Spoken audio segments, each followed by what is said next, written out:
Recording it. Perhaps not the best analogy. So employers have to hold our token, and we provide the service in exchange. A simplified version. Now, there's going to be more functionality depending on the jurisdiction. In some cases, Volnte token can be used to buy real goods and services. In some cases, it can be staked. So it really depends on each country. The regulations can be quite difficult, sometimes even change retroactively. And the legal aspects are tough, right? So in Singapore, for example, we're not allowed to offer payouts of salaries in USDT or our token, but we are allowed to offer earned wage access, but we have to do it in Singaporean dollars, right? So we're going to use the blockchain ledger aspect, but not the token aspect. But the token is still going to be part of our, I really don't want to say ecosystem. It's such a rundown word at this point, but yeah, it is part of the system. But, you know, it depends on the jurisdiction. It really does. And we have proper KYC processes. So, you know, in Venezuela, for example, there's also different paperwork involved. Same with Japan, same with Singapore. And yeah, that's what it comes down to. So what was the second part of the question? A bit of a scatterbrain. Yeah, it's okay, though. You can reply to it. Where can we buy the Volnte? Right. So on the 15th of March, we plan to launch on the DEX, but there is going to be a KYC aspect. So we're going to implement a few things such as geo-blocking, and in some cases we might have to even refund people. So we're going to make sure everything's legal. I just want to make sure that and everything's public on the transaction basis with our wallets and all. So that should be covered, but people will be able to buy it on the 15th of March, hopefully. If it's on schedule, we might get delayed. And some people might not be able to buy it. Americans, we're not sure yet. I think Americans will not be able to buy at this time. And then any people from sanctioned countries, so it really depends on the jurisdiction.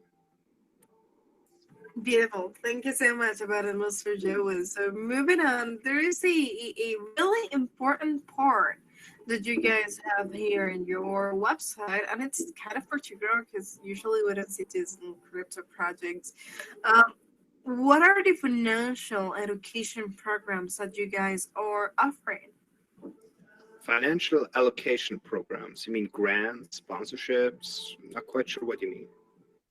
Okay, so basically there is a really nice part here, which says these are 3 key pillars of Volnte: the earned wage access, which is a part that you've already explained, the tech and security part, which you kind of touched on that already a little bit, and finally the financial education programs, where you're basically providing like tools for those who cannot. Yes, of course. Yes. Yeah. But what is it about? Yeah. So some services are still in development. Some are dependent on jurisdiction, like staking. And in this case, it comes down to providing a financial alternative, and that takes a different shape in every country. For example, in some places, internet access, smartphones, things like that are not all that easy, especially when registering for your phone number and your bank account isn't that feasible. There's quite a few nations where having proper paperwork is not as easy as it sounds. So in these cases, we can't just do traditional KYC, right? So in these cases, we will work with the employer rather than the employee. So instead of downloading an app or signing up for something, we'll talk to the companies, and then the employees can just say, "Hey, boss, I want to get my salary every day at the end of the day, or literally by the hour." By the hour is probably not practical in that case, but probably daily. And then they don't need anything whatsoever. They don't need to download anything, and then the employer can use our software, and we're going to talk with them. So it depends on the jurisdiction, but what we basically mean is providing the service to everyone, and also providing as many of our services as possible. So even things like staking or alternative currencies, like instead of, say, Vietnamese dong or Czech crowns or whatever, right? They can get USDT or USDC, again, jurisdiction stuff, right? Access, essentially. So that's also what we mean when we say we want to service the unbanked. People who are unbanked, it usually comes down to not having the proper paperwork. if you want to make a bank account in Japan, for example, you need a residence card. To have a residence card, you need a proper visa. To get the proper visa, it's this chain of things that you need, right? And if that chain is broken at any point, it falls apart, right? You can't get the phone number without the card, and then you need a tax number, yada, yada, right? So it can be tough. Beautiful. Thank you so much. And rolling back a little bit into the security part, you already mentioned the KYC, which is awesome. Actually, no one is doing KYC at the moment, and I think that's a really nice time when it comes to this kind of, let's say, topics. But focus on the token. Does the bull token have any audits at the moment? Come again? I didn't hear. Any older? Audit. Audit. Yeah. Well, we're going to do our best in the security part. We're going to have insurances. We're going to have third-party audits at frequent intervals, probably on a yearly basis. We're going to see what makes sense. Right now, we're just releasing the first iteration of the wallet. It's going to be very fundamental, deposit withdrawal, basic functionality.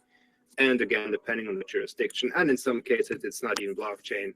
So it really depends. And yeah, well, when the time comes, but we're going to do everything third party, and we're going to have proper legal documents. So these kind of questions are best answered when it comes to that. So like right now, it's not even released yet, right? So it's okay though. Thank you so much about it, Mr. Gerwood. So coming back to the utility port, which is super interesting. In terms of, for example, being a business, how does Volnte chain integrate with traditional financial systems? Like, we're talking about Web 2, let's say the normies, and the existing blockchain networks. Like, how do you make the relationship between the normies that don't know anything about crypto to be able to use your platform and integrating blockchain inside of it? I would have phrased that. Well, essentially, we're going to make it very simple, especially the interface. We want to make everything very intuitive. If we take an analogy, if you take video games, nobody wants to boot something up and then get a long-ass tutorial with tons to read and a big-ass how to play in something and just get thrown off.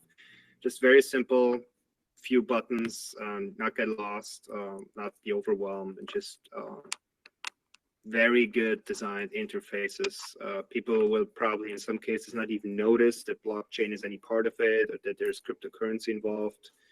Again, comes down to the jurisdictions, right? We can't have a big buy token button in a jurisdiction where we're only allowed to use their respective legal tender or something like that. So in some cases, it's just going to feel like downloading a banking app. But then again, in some jurisdictions, we're going to have the proper banking licenses. But to keep it short, we're going to make the app very intuitive, the service itself. In some cases, you won't even need an app whatsoever. Beautiful. Thank you so much, Joey. Okay, so there is a really nice question here. So into the whole service that you guys are providing, a utility basically, are there any taxes related to this, like that we need to pay as an employee, or the business itself that is paying the salary? Quick question. Have you added Sugiyama-san to the call as well? I think she joined. She's supposed to help with translation for our Japanese listeners, but...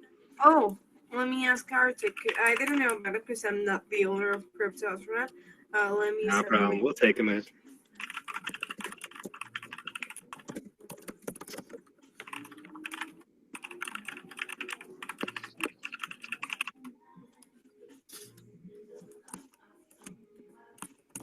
Please also add Sugiyama-san. There we go. Quick coffee break, I'll take it. But yeah, Okay. we'll add Sugiyama-san as well. We have we're developing our servers in Japan, so as you can imagine, we have quite a Japanese audience community, and for them, we would like to translate here. Beautiful. That's the biggest community ever when it comes to not only money but crypto and development, which is kind of crazy when it comes to compared to other countries. So that's super great that you guys are based in that country as well. Well, the incorporation is in British Virgin Islands for now. That's the first one. Usually a red flag, but you got to start somewhere. And as you can imagine, paperwork in Japan, even Singapore, even Dubai, takes time. Tell to request. Okay. They say to tell Sugiyama-san to request. No problem though, we will just have a summary of this in Japanese today. 皆さんちょっと待ってください、Sugiyama-san. 今いません。5分ぐらい. So she'll join very soon. We can continue with the next question in the meantime to keep things going. Okay, sure. So I was gonna ask you something. Okay, so there's a real nice thing that I'm seeing here when it comes not only to the security part, but the whole system, the platform that you guys are providing. Does your services include usage of AI? Quick question from my side. I see that our video feed is cut off, but I guess that doesn't matter, right? People don't really care for the video feed. I suppose. Just let me check. Wait. Personally, I don't care. This is our first Binance Live. It's a bit of a test run, I take it. Oh. Maybe it's due to our text connection. Yeah, I don't see your face within Binance Live. Let me tell him. Wait. Oh, there you go. I think he made it active.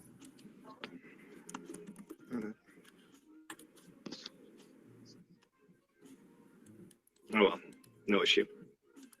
Sorry, please repeat the question again. Yeah, it's okay. So basically, when it comes to your services and also the utility, does your services include the usage of AI? We don't have. I'm very sorry, I got distracted from a message from Sugiyama-san. So she will not come today. すいません、皆さん。今日、英語だけ後で日本語でもう一回します。So I said we will do it again in a different AMA in Japanese. Okay, one last time. Okay. It's fine. Okay, so I was asking, when it comes to your services, do you guys include the usage of AI? Yes, we use AI as well in a multitude of ways. One is predicting things such as interest rates and default rates. We want to keep it as low as possible. So one of the services we plan to offer wherever we're allowed to is loans per se, but not loans in as you borrow money, but rather you get paid in advance. So this has to do with you have a contract with your employer, you have a work history. So rather than basing it on a credit score and assets and liabilities and that thing, we base it on your work performance and your employer. It's like, yeah, he worked for me for like 3 years. They get like X amount of dollars per month usually. So you can get your salary right away, but you can also get it in advance. And then in these cases, AI will calculate the probability of things, such as how likely is it that that person will default, and then what should be the rate. Because we want to keep rates as low as possible. Part of the reason why we're very pragmatic with our jurisdiction work and legal paperwork to keep income tax and all kinds of tax as low as we legally can, all kinds of costs with the team. We do have quite a few people on the team, but keep it low. And then AI is also very useful for example, customer support. AI customer support is usually quite annoying because what you actually want to answer is, it's usually not in the FAQ, and the AI is usually, you have to literally find the one way to get to the human support. So we try to have predictive analysis, we try to have data analysis, so all these kind of classic AI cases, but not as an artificial barrier or trying to just create like a cookie cutter way to cut staff, but rather improve efficiency, actually improve efficiency. I don't want to say efficiency, more like cut costs in the right meaningful way, so we can pass the savings down to the consumer. Beautiful. Thank you, Joey. So I want to jump into a little bit of community questions. So in terms of governance, are you guys planning to make any kind of DAO within the future? Or at least, are people or investors within Volnte chain able to make decisions when it comes to the development of the whole project? They will certainly be able to vote and take part. If it's going to become a fully decentralized DAO at this point, I'm not fully sure. That doesn't just depend on me. It depends on the shareholders, the chairs, the other team members. I believe it's possible. There's certainly influence. There's certainly votes. On some things, there will be unilateral votes. But yeah, it's pending. Let's put it that way. Got it. Thank you so much about that answer. And by the other side, I think we can jump into the partnership part. What are the biggest partners that you guys have at the moment, like that have helped you grow so much and have such a big community? At this point, I can't announce that much. We have quite a few things coming in the next, I think, 1.5 months. In the next 1.5 months, we have most of the announcements. But a lot of this is MOUs. So these are not legally binding yet. So until we have the actual contracts, I want to wait with the announcements.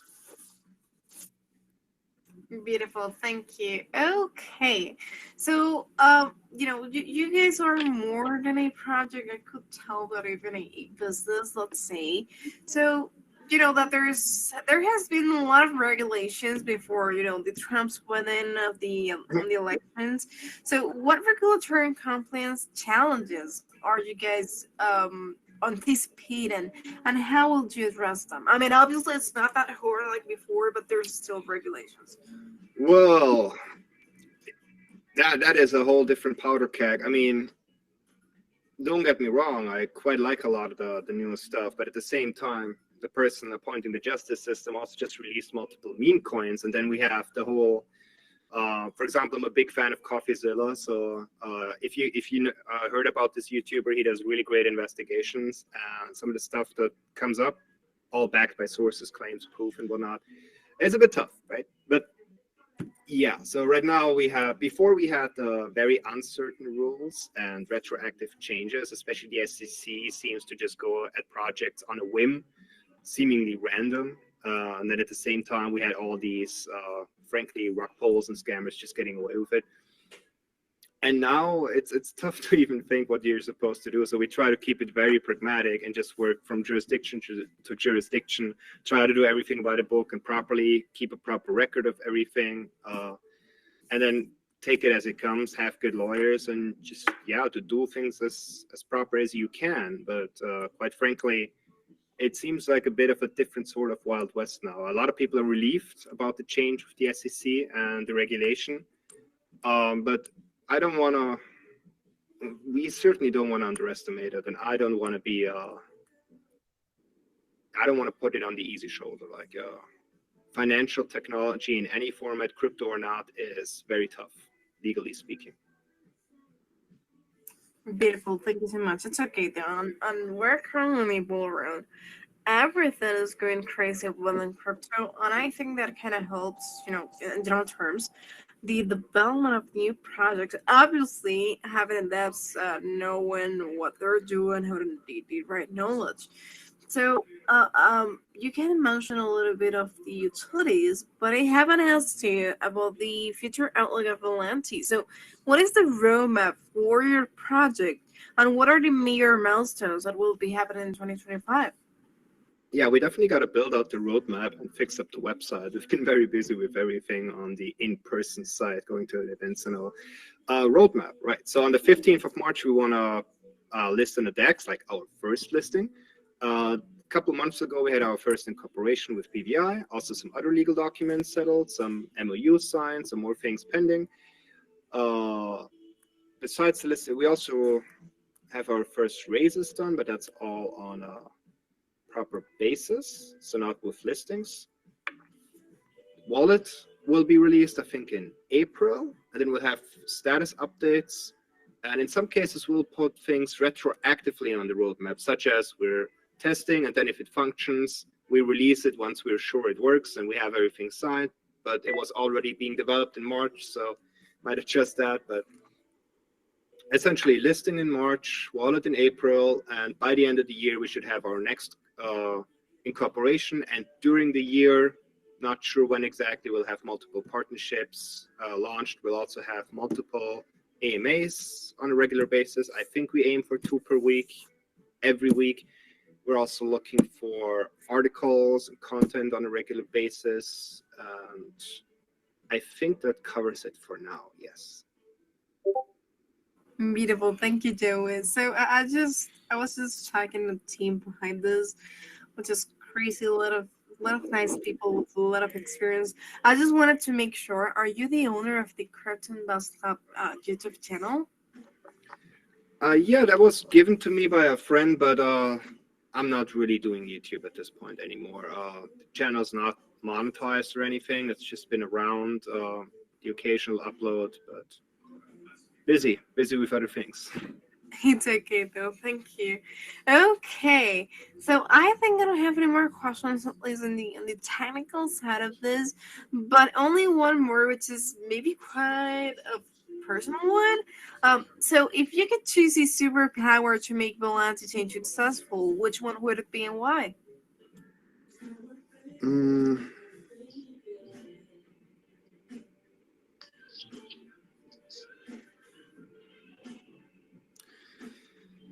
Probably if I had any superpower, I wouldn't put that on Volnte too, because as great as it might be, we have bigger problems there's these huge problems from, the cliches, world peace here and diseases there. And I'd probably, if I could go all Jesus, I would rather do that. At the end of the day, those are bigger, more important things, right? Rather than a finance app or even money itself, there are things that are more important in life. So if we talk superpowers, then obviously that would be a priority. But this is something I'm very good at. This is something that I genuinely feel will help people. It's not as exciting as, say, I made a teleportation device or a Neuralink chip or something, certainly, but being able to get your salary right away helps a lot economically. It doesn't solve issues like getting enough money. It doesn't solve issues like inflation per se, but it does restore flexibility. It does give you options. In some cases, it can make a huge difference.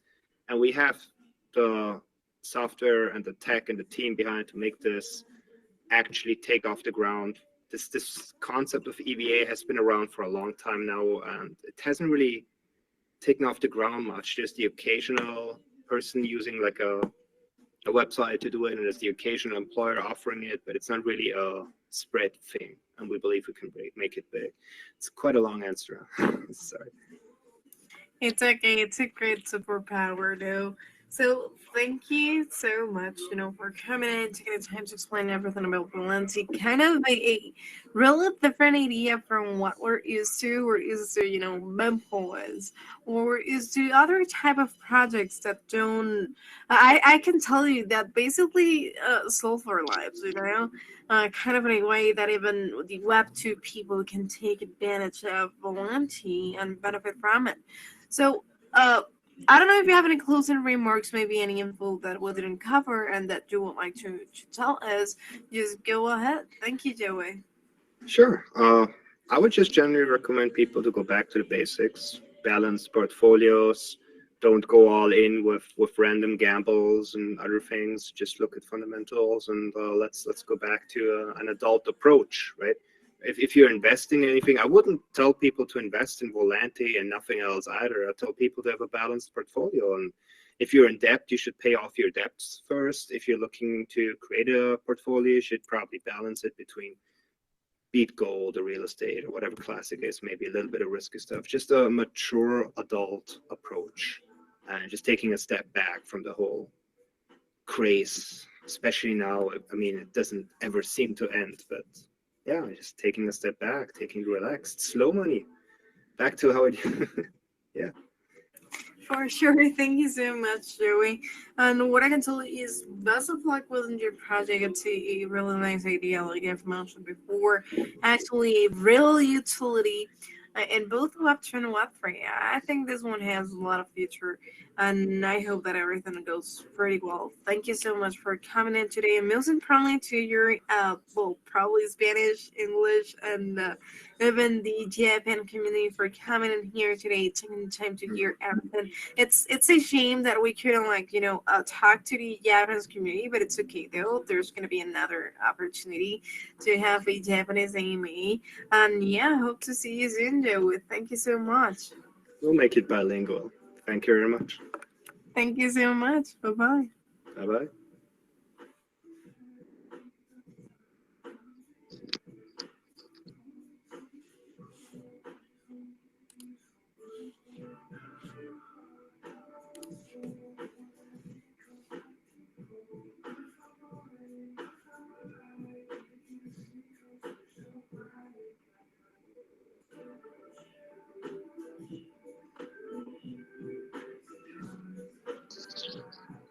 Seems to still be live. Interesting.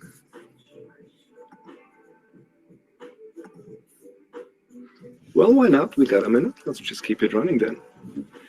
I'm curious how long they'll keep it open. Let's see.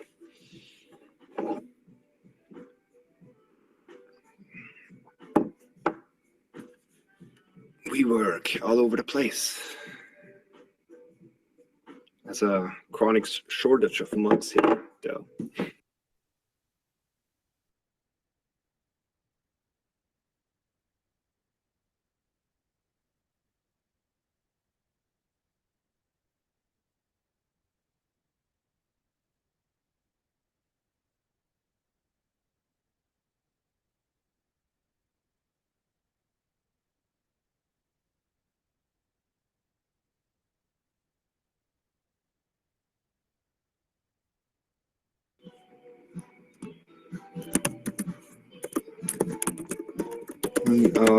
Randomizer now to pick the reward winners. Winners 3x out of 50, as well as another 20 for a random person who helped us spread the news a bit. In USDT, of course, something people can immediately use. To be fair, we're still building our thing as well, right? So can't use our token or anything. Pardon me.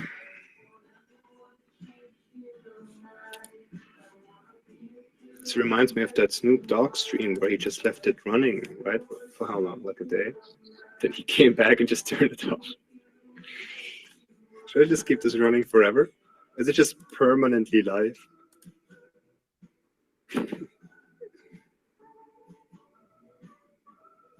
It is super slow though.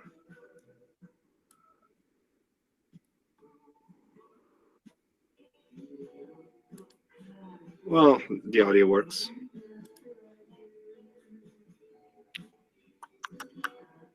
Let's see. So it shows whatever is on my camera, but only on the camera. Imagine it just switched this to a Age of Empires stream or some game.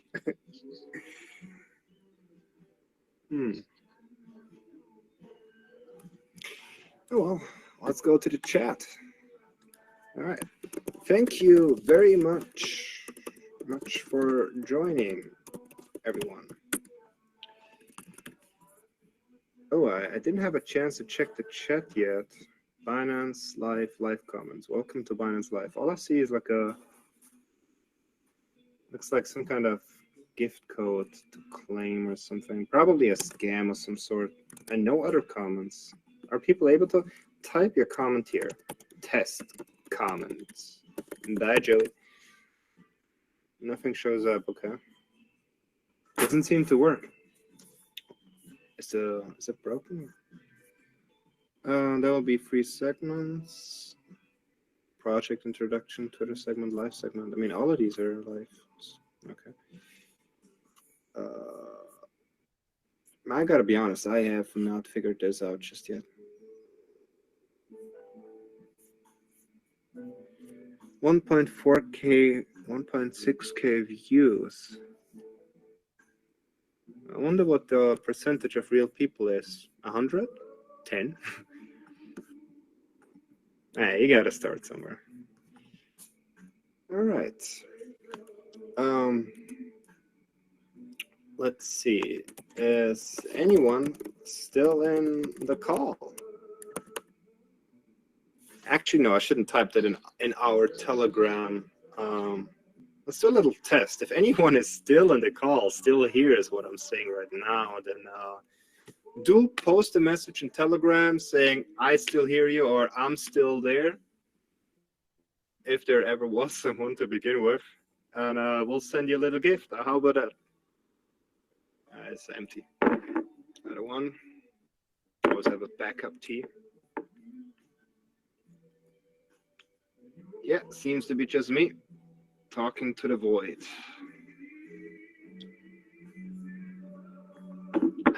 If this was Twitch, there's a teeny tiny hope that some random streamer might just drop into a stream with 0 viewers and then just say hi or kind of prank. But in this case, Binance Live just seems to be solitude. Just me here. Okay, constant. Let's see at the bottom. It says, welcome Binance XJ64. Welcome Binance. Something in Arabic. Welcome. Welcome Binance user 101D. I don't think anybody has a nickname here. It's just defaults. Yeah, no message on our Telegram. So there's no person in the stream. Everyone turned off if there was someone to begin with. I am curious if there's going to be an upload of this later, like the complete one. Is there anything else we can announce? Not quite. We are going to try to go to quite a few events, do some speaking engagements, and just do a bunch of swag and cool giveaways. But I guess there's no more point to this. Curiosity killed the cat. I wish you all a wonderful weekend. Please don't hold it against me if I mess up with some specific terminology. Doing my best over here. I wish you all the best. All right, that's about it. Cheers.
うん、うん。